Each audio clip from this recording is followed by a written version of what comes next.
मनाजिले Karbala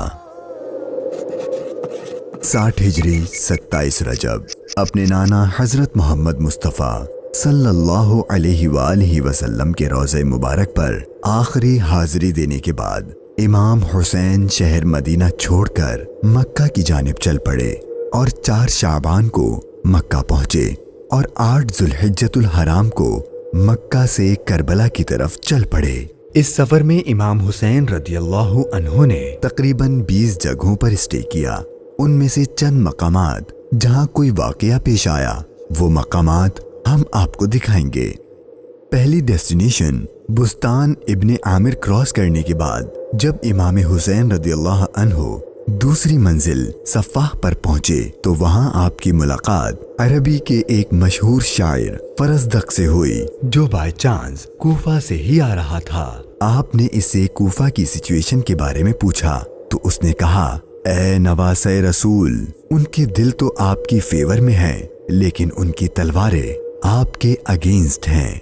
इमाम हुसैन का तीसरा स्टे जाते इर्क नामी सुनसान और वीरान जगह पर हुआ जहां एक शख्स बशीर बिन गालिब ने इमाम हुसैन के काफले वालों को टेंट्स लगाते देखा तो वो बड़ा हैरान हुआ।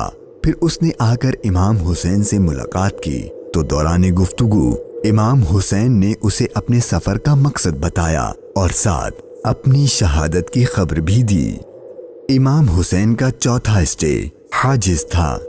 इस मकाम पर आले रसूल ने कुछ देर आराम फरमाया और इमाम हुसैन रदियल्लाहु अन्हु ने कूफा वालों के लिए एक खत लिखा और उसे हजरत कैस के हाथों कूफा वालों को रवाना किया। 5वीं मंजिल बाजुल उयून और 6ठी मंजिल खुजैमिया को क्रॉस करके इमाम आली मकाम जब 7वीं मंजिल जरूद पर पहुंचे तो आपको जुहैर बिन अल-कैस नामी शख्स मिले जो कि हजरत उस्मान गनी के करीबी लोगों में से थे और हज अदा करके आ रहे थे। उसने जैसे ही इमाम हुसैन से मुलाकात की तो उसने अपने घर जाने के बजाय इमाम हुसैन का रफीक सफर बनने को प्रेफर किया।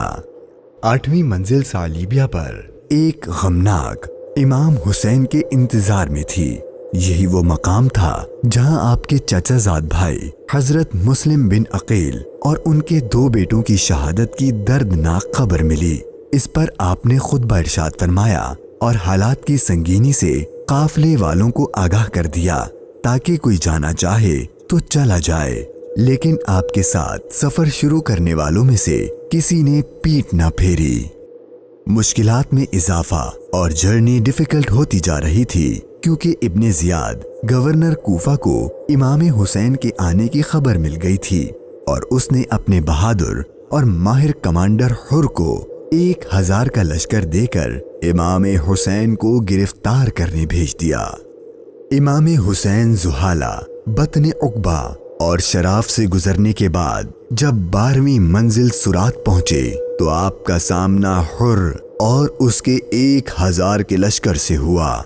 इस रेगिस्तानी इलाके में हुर और उसके लश्कर वालों का प्यास से बुरा हाल हो चुका था और उनके पास पानी भी नहीं था तो इमाम हुसैन ने उनको अपने हाथ से पानी पिलाया। फिर आपने उनके सामने तकरीर की और जब आप ज़ोहर की नमाज पढ़ने के लिए खड़े हुए तो आपके काफिले वालों के साथ हुर के लश्कर ने भी आपके पीछे नमाज पढ़ी।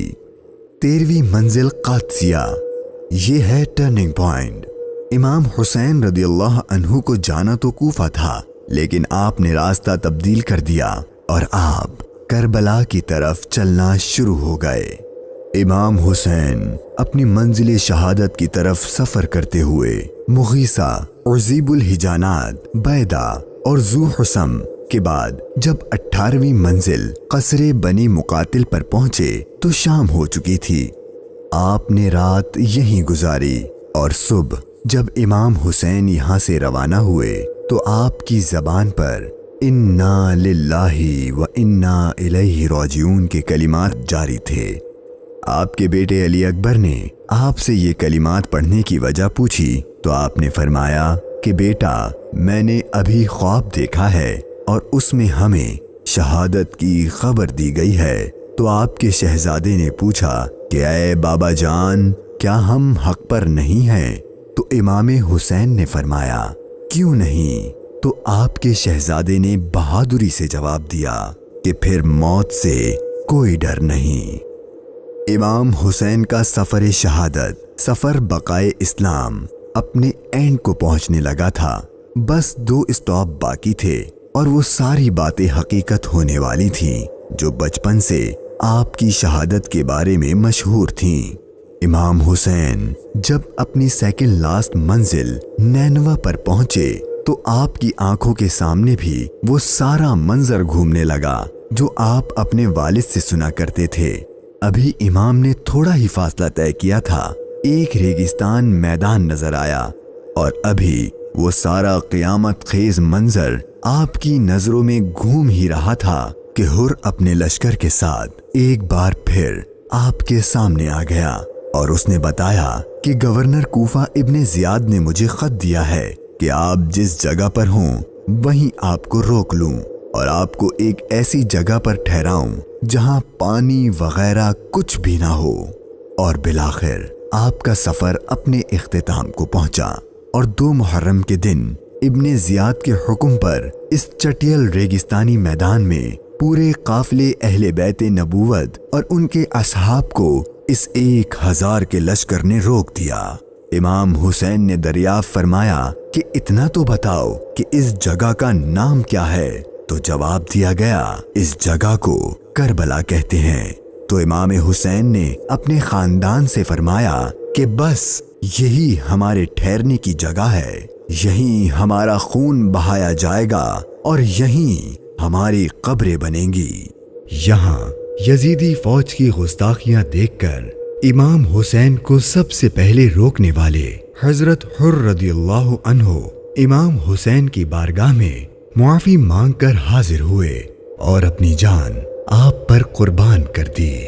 یہی کربلا کا میدان آپ کے طویل سفر کی 20ویں اور آخری منزل تھی، اور 8 دن بعد اہل بیت اطہار پر ظلم و ستم کر کے آپ پر اور اہل بیت پاک پر پانی بند کر کے آپ کے ساتھیوں کو بھوک اور پیاس کی حالت میں شہید کر دیا گیا۔ اور 61 ہجری 10 محرم یعنی عاشور کے دن تپتے صحرا 3 دن کی بھوک اور پیاس اور سجدے کی حالت میں امام حسین کو شہید کر دیا گیا۔ انا للہ و انا الیہ راجعون۔